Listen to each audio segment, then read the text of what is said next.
তোমাদের কি মনে হয় না রোশনি একটু বেশি কিপটে আর ঝগড়াটে টাইপের মেয়ে? কেন, কি হয়েছে? আমি রোশনির হেয়ার স্ট্রেট ব্যবহার করছিলাম, তখন হোস্টেলের বর্ডার দেখে ফেলে আর স্ট্রেটনার নিয়ে যায়। এখন রোশনি বলছে আমাকে ওর স্ট্রেটনারের টাকা দিতে হবে, কিন্তু আমি কেন ওর পুরনো স্ট্রেটনারের পুরো টাকা দিব? হ্যাঁ, তুমি ঠিক বলেছো, রোশনি সত্যিই খুব ঝগড়াটে। রোশনি এই স্ট্রেটনারটা মাত্র 1 মাস আগে কিনেছে। তোমার এটাকে সাবধানে ব্যবহার করা উচিত ছিল। এর মানে তুমি রোশনির সাইডে? আমি কারোর সাইড নিচ্ছি না, যেটা সত্য সেটাই বলছি। সাকিনা, তুমি কি জানো না কলেজের প্রিন্সিপাল খুশির আন্টি হয়? সাকিনা, খুশির সাথে ঝগড়া করা ঠিক হবে না, এতে আমাদেরই বিপদ হবে। তাহলে এখন আমাকে কি করতে হবে? কি করবে আবার? যেটা আমি বলবো সেটাই করবে।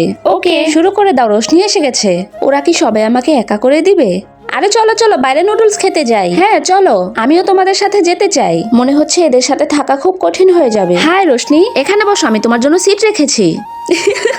সিটের মধ্যে পানি কোথা থেকে আসলো? তোমরা আমার সাথে এমন কেন করছো? চুপ থাকো, এখানে শব্দ করো না। রোশনি, এটা লাইব্রেরি, তোমার বাড়ি নয়। আস্তে কথা বলো।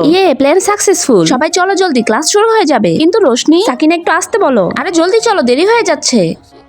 আমার অ্যালার্ম কে বন্ধ করেছে? আর আমাকে কেউ ডাকলেও না। আরে রোশনি, তোমার চোখে পানি? বেচারিকে খুব দুঃখী লাগছে। কেউ আমার পাশে নেই, সবাই আমাকে একা করে দিয়েছে। মনে হয় আমি এখানে থাকতে পারবো না। তোমাদের ক্লাসের একজনকে প্রিন্সিপাল রেস্টিকেট করবে। তোমরা হয়তো বা জানো কে সেই স্টুডেন্ট। বেচারি রোশনির এবার কলেজ ছেড়ে যেতেই হবে। কলেজ ছেড়ে আমি নয়, তুমি যাচ্ছ।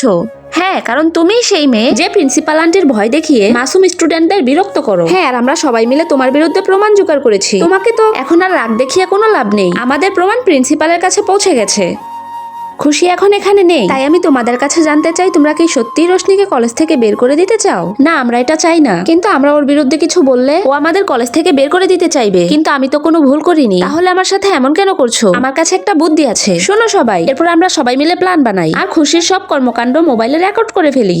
আমরা এখানে টাকা দিয়ে পড়তে এসেছি, তাই তোমাকে ভয় পাওয়ার মতো কোনো কারণ নেই। সবকিছুই ফোনে রেকর্ড আছে। এটা ঠিক নয়, আর তুমি যা করেছো তা ঠিক। তুমি কি ভেবেছিলে প্রিন্সিপাল তোমার আন্টি বলে যা ইচ্ছা তাই করবে? কিন্তু তুমি এটা ভুলে গেছো যে প্রিন্সিপালের কাছে সব স্টুডেন্ট সমান, কেউ আপন কিংবা পর হয় না। আশা করি বুঝতে পেরেছো। বন্ধুরা, আমরা কলেজে পড়তে যাই, কাউকে বিরক্ত করতে নয়। আমি সঠিক বলে থাকলে লাইক ও সাবস্ক্রাইব করে কমেন্টে অবশ্যই বলে যাও।